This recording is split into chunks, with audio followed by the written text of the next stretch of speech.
राजा भूदेव अंग देश के राजा थे। देश की राजकुमारी सुरभि की माँ बचपन में ही गुजर गई थी। राजकुमारी का 16वां जन्मदिन मनाने की तैयारियां की जा रही थी। राजकुमारी खिड़की पर खड़े सारी तैयारियां देख रही थी। अचानक राजकुमारी ने देखा सिपाही खतरनाक जानवरों को अंदर लेकर आ रहे हैं।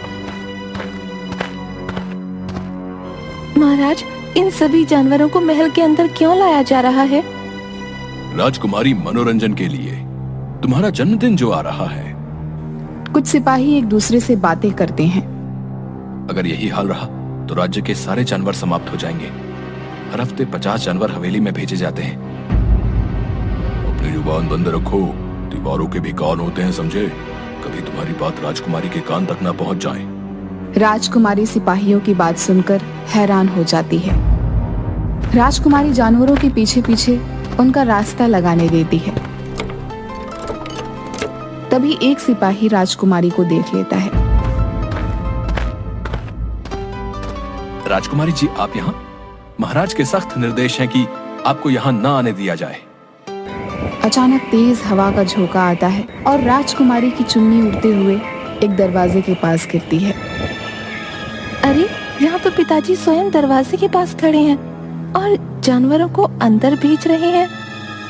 पिता को देख वो अपना दुपट्टा उठाकर वहां से चली जाती है, पर राजकुमारी को सारी रात नींद नहीं आती। आखिर पिताजी महाराज मुझे वहां जाने के लिए क्यों मना कर रहे हैं? वो मुझे इस राज से दूर क्यों रखना चाहते हैं? आखिर इस दरवाजे का राज है क्या? राजकुमारी ने अपनी खिड़की का दरवाजा बंद कर दिया और चुपचाप लेट गई। तभी महल की सबसे पुरानी और सबसे बूढ़ी दासी त्रिजटा उसके कमरे में आ गई। ओ मेरी प्यारी राजकुमारी, आज इतनी उदास क्यों लग रही हो? तुम्हें पता है, मैंने तुम्हारी माँ को भी पाल पोस कर बड़ा किया था, इसलिए मुझे अच्छी तरह से पता है कि तुम बड़ी परेशान हो। दादी माँ, क्या आप मेरे प्रश्नों का उत्तर दे सकती हैं? राजकुमारी, अगर तुम चाहो तो वो प्रश्न मुझसे पूछ सकती हो, लेकिन अगर उन्होंने पिताजी को बता दिया तो मेरे लिए बहुत बड़ी मुश्किल खड़ी हो जाएगी। अब नहीं दादी माँ, मेरे मन में किसी प्रकार का कोई प्रश्न नहीं। अगले दिन सुबह राजकुमारी महाराज के पास जाती है। उसे उदास देखकर महाराज उससे पूछते हैं, बेटी, बड़ी उदास लग रही हो। आज तो पूरे राज्य में तुम्हारा जन्मदिन मनाया जा रहा है और तुम खुश नहीं हो। लगता है रात भर सो नहीं पाई। पिताजी, आखिर उस दरवाजे का क्या रहस्य है? बेटी, आज तुम्हारा 16वां जन्मदिन है। आज मैं खुद ही तुम्हें वो राज बताने वाला था। सुनो बेटी, ये लंबी कहानी है।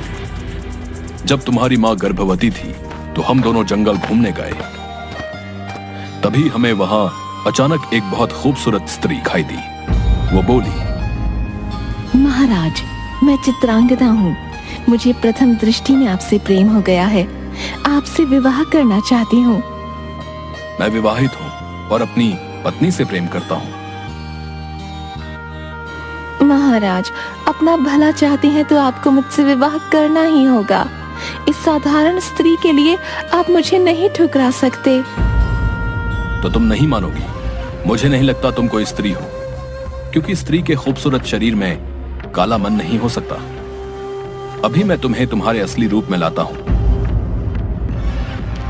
महाराज अपने पवित्र रुद्राक्ष की माला का एक रुद्राक्ष उस स्त्री के ऊपर फेंक देते हैं और ऐसा करते ही वह अपनी असली बदसूरत और भयंकर रूप में आ जाती है। सही पहचाना। जादूगरनी असुरबाला हूँ। तू अपनी पत्नी के रूप पर बड़ा घमंड करता है ना? आज के बाद तुझे अपनी पत्नी के चेहरे से घृणा हो जाएगी।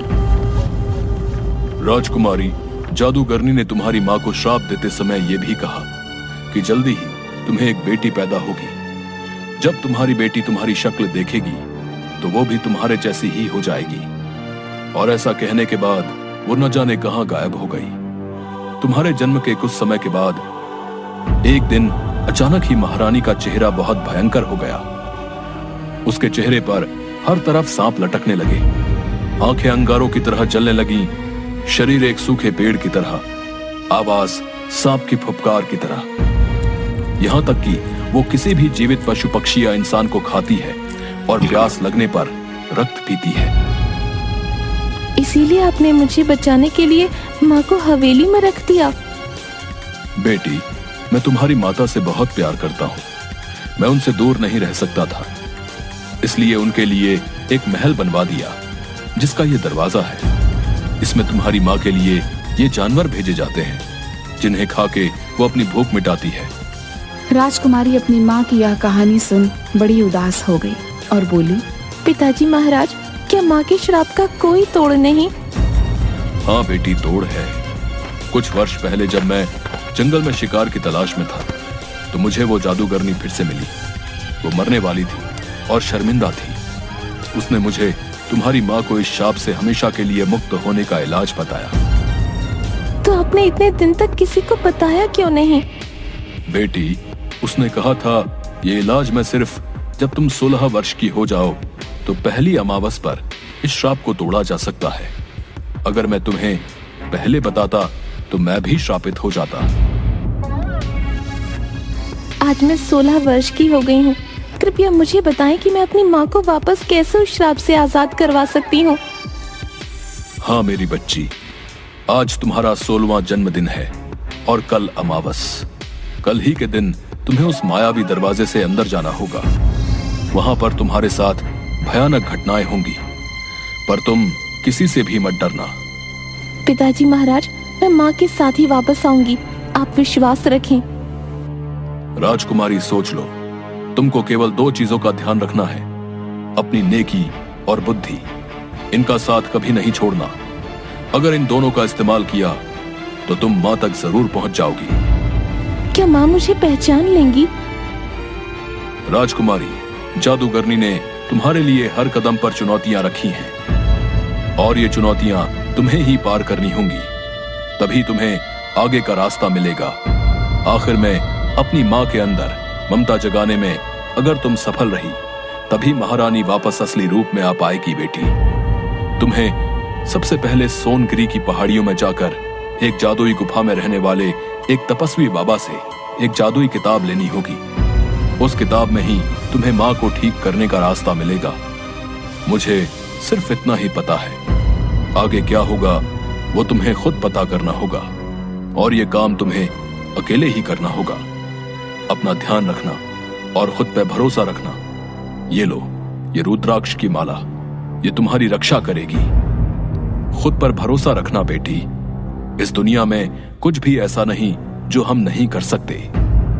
आप चिंता मत करिए पिताजी महाराज, मैं आपकी बातों का ध्यान रखूंगी। अपना आशीर्वाद दीजिए पिताजी महाराज।